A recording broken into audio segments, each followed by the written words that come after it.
Hello fellow viewer. Today I'm gonna be showing you my behavior tree implementation. Um, it took quite some time, but it doesn't really make too much of a difference because it's just doing the same behavior that we made in Lab 5, but instead of using a limited state machine, using behavior tree instead. So if you want to just play it here, it'll function exactly the same. So this enemy will come to me, and I'm just high HP, and if I shoot him, he'll start running away to the furthest node. And if I chase him, he'll keep running and so forth. And he'll run away to the furthest node. Cool, so let's take a look at how I implemented it.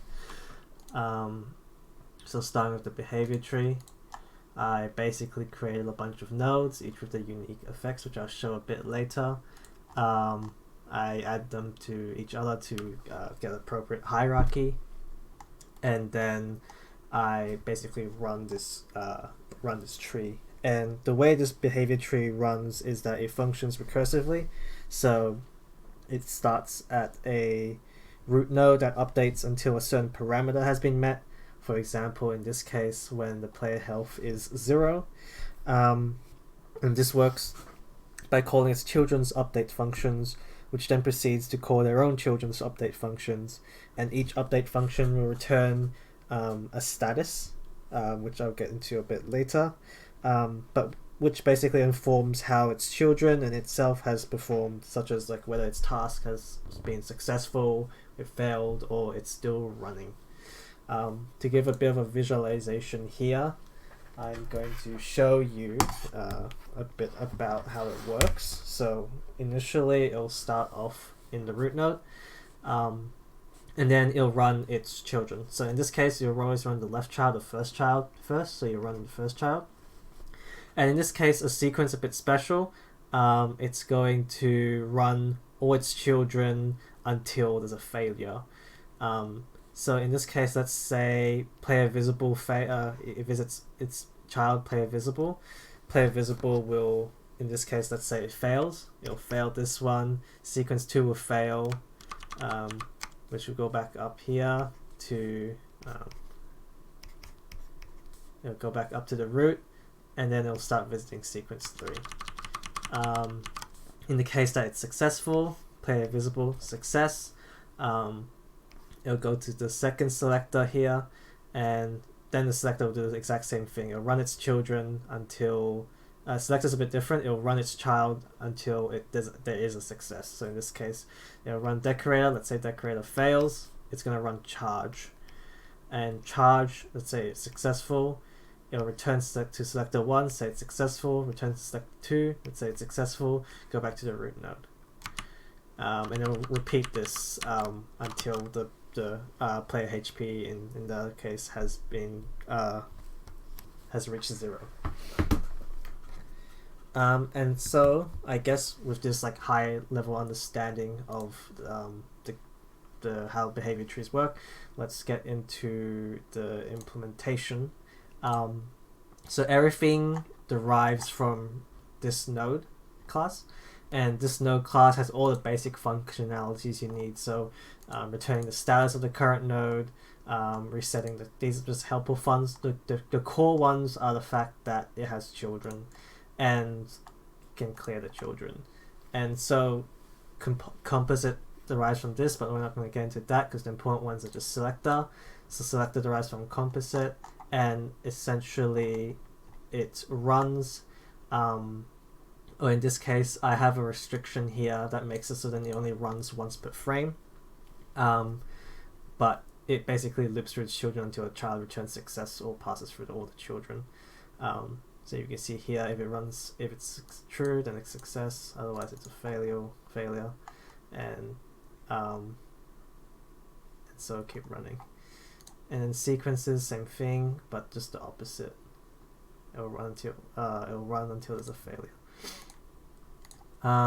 Decorator, decorators a bit special. They're basically there's basically conditions that you have. So in this case, it's nothing special because it's just something decorators just have a child, but it becomes special based on how you use the decorator. So in this case, I have a behavior function, which is basically where I define all the special sort of tasks that need to be performed. For example, charge. It's a very specific node that does one thing. It can't be used as a general thing, just like selector, which you can just use in the general, but these have specific tasks. So for example, I have the implementations of charge, retreat.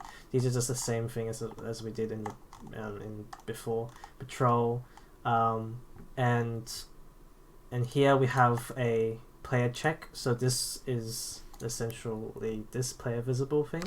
So if it runs, if it's true, then it'll return success, otherwise return failure. And if you're getting to this but you've already updated that frame, you say you're running and then you wait until next frame to update it properly. And then here we have two things that come from derived from the decorator class.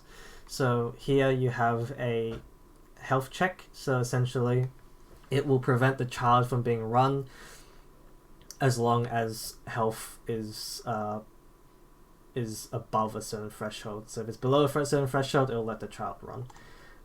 Repeater is similarly does something with its child, but in this case it keeps running the child until the child's successful. So it's just gonna keep spamming the child.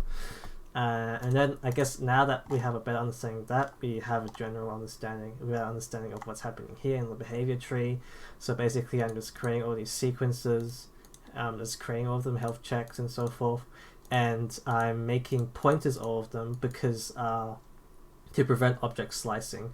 Because if you pass, if we take a note of what node has here, if you're adding a child, it adds a general node. But object slicing occurs here because sequence derives from composite, which derives from node, and so you lose the additional functionalities of a sequence if you just pass in a sequence as opposed to a pointer to a sequence. A pointer to a sequence will work because the pointers are the same size, and so it will retain its functionalities here. Besides that, you have some general functions like set, root, and clear nodes. And so how are these nodes getting the information they need? For example, in behaviors, you're getting access to where the enemy AI is, all their sort of functionalities. And like for example, in this case, you have a health check. How do you have this information here for this class? The solution is a blackboard, which is passed through each update. A blackboard in this case is basically a list of stuff that has all the information that the behavior tree needs. So for example, I want to make sure that the AI health is below. I have that decorator which prevents the AI node from here. The AI node, which if it's less than a certain threshold, then it's not going to work. So how do I get that information? By passing a blackboard, which is basically a container of all the data that I will ever need, and then so that'll give everything access, all the nodes access to the behavior, the information that they need in the behavior tree. So hopefully that gives you a better understanding of what my project is. But yeah, nothing too special, just does the general things that you'd expect from AI that you made in Lab 5. But it's definitely a lot more flexible than a finite state machine.